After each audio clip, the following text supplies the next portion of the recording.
For work that may be done in areas with hazardous gases, gas compliance tests are essential for ensuring gas detection equipment is functioning properly. Companies that require employees to work in potentially hazardous conditions strive for 100% compliance to ensure the safety of their workers.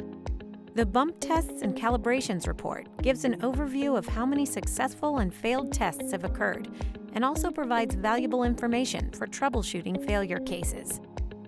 To see this report, navigate to Blackline Analytics through the main menu and select the report from the sidebar.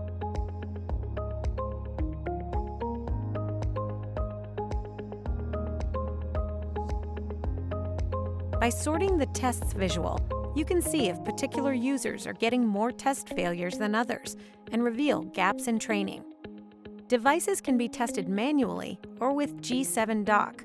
Both methods can be individually sorted since each method can result in different kinds of failures.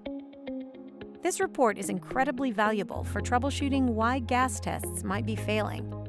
By focusing on failed tests, this report will filter to show what kinds of tests are failing, who is experiencing failures, and whether these failures are occurring in a dock.